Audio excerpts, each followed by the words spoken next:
We are way overdue for our first hot summer mics of the season. So we saw, a handful of teams introduce new players this week. The Knicks, the Mavericks, the 76ers.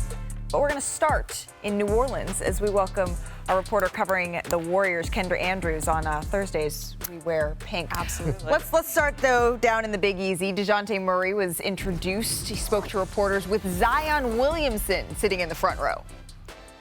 That's our superstar, and I'm excited to push him. I told him I'm going to push him, and this goes back before I was joining the team. We both love the game, so like I said, when it comes to drills, if I see something that I think he could be better at, he sees something in me, we're going to be open to that. Preparation's everything, but I'm excited to push him to the next level because he has a bunch of levels he could reach. Nice suit also, Dejounte. But superstar, okay, that is what the Zion Williamson came into this league with the moniker of. What does he need to do, Bobby, to live up to that? I mean, it's just one word, health. I mean, that's it. He just has to stay healthy. Every year we kind of pencil in who our top 5 is for MVPs. I have him in there. I've had him in there the last 2 years going into the regular season. Okay. But there's an asterisk next to it. It's contingent on him staying healthy. And I think we certainly saw in that Laker playing game, when he's healthy, he's dominant. When he's hurt, that team struggles here. But for me, it's just about staying healthy. What do you think, Zach? Health and conditioning. And we saw after that embarrassment against the Lakers in the in-season tournament, he got in better shape and he started to dig in on defense. And there were even a couple of games where he insisted and took the Kawhi Leonard assignment against the Clippers and guarded him well. And that's the Zion they need. He looks awesome when he's able to be out on the floor. I was talking to one of his teammates the other day, and he said to me, you know what? I think that this is going to be the summer. This is the summer when he locks in, because the habits have to start now that are then going to carry over for the season so that we can all see the Zion Williamson that we are rooting for. All right, how about this? Let's check in on the Miami Heat. A little bit of a lackluster offseason. Terry Rozier had some thoughts. The fans is bored right now. They want to put as much scenarios as they can together for us. But at the end of the day, we want to run it back with our same team. Obviously, that's what they're looking like, and we want to show the fans, what we can bring, to Miami. All right, Zach. Can the Heat, though, just afford to run it back, as Terry was saying?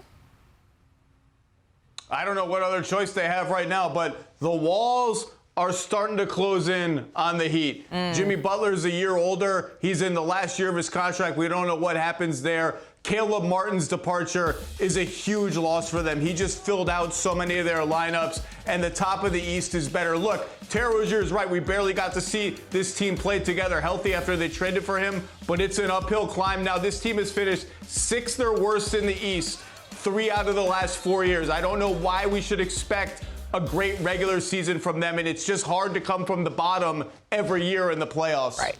I live in South Florida. Congratulations. Heat fans, well, not right now. It's hot down there. Heat fans want more. They want more. They see what Boston did last year. They see what New York has done. They saw with certainly Philadelphia as far as loading up here. But as Zach said, what else can you do? They're limited on their draft picks they can send out. They would have loved to get DeMar DeRozan. They tried as heck to get DeMar DeRozan. Nobody wanted Duncan Robinson, no offense. They had one first-round pick to trade. They wanted Tyus Jones.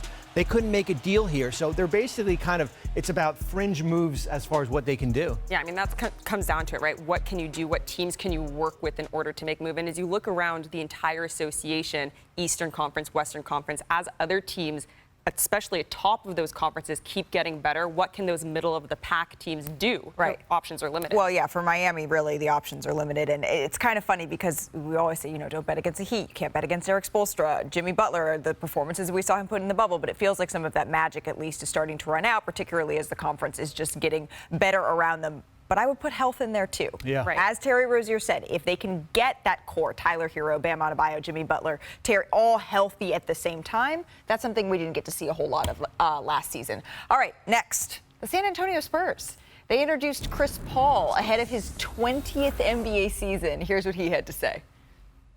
I come to hoop. I'm not a coach.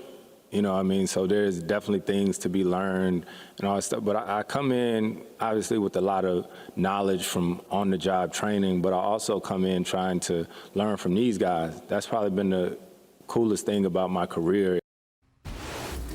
He is clearly saying that I'm not an ornament. I'm not here just to coach up some young players. I'm here to win.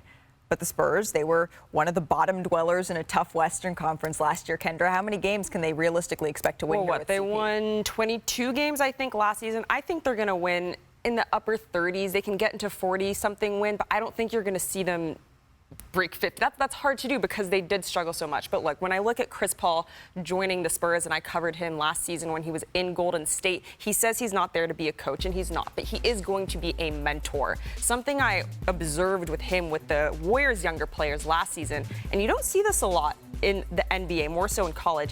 In the middle of games, during a dead ball before a free throw, he would huddle up the younger players and make sure everyone was on the same page before going to the next play. That's what he's going to give to the Spurs. He did that for NBA Countdown, too. Before the next play, he'd huddle all of us in and be like, all right, this is what we got to do, This is Bobby. what we're Do you think running. this is a playoff team, though? I don't. I think in a perfect world, 30 wins, be competitive, get to the All-Star break. Maybe you're looking to maybe move off Harrison Barnes, who you got in a trade for more draft equity. 30 wins and get a top 3 pick. In a perfect world, I think that's where you're looking at for San Antonio. So you say no playoffs. Zach, what say you?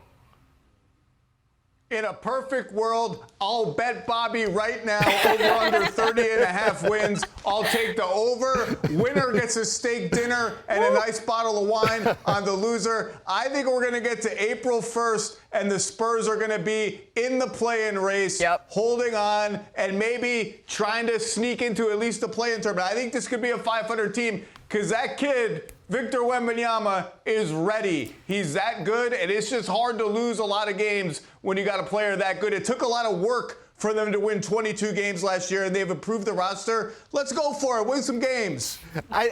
Listen, if Zach asked me next week, 7 days into Las Vegas, I'm going to agree to him. Hey, I don't even think they'll lose and make it to the conference final.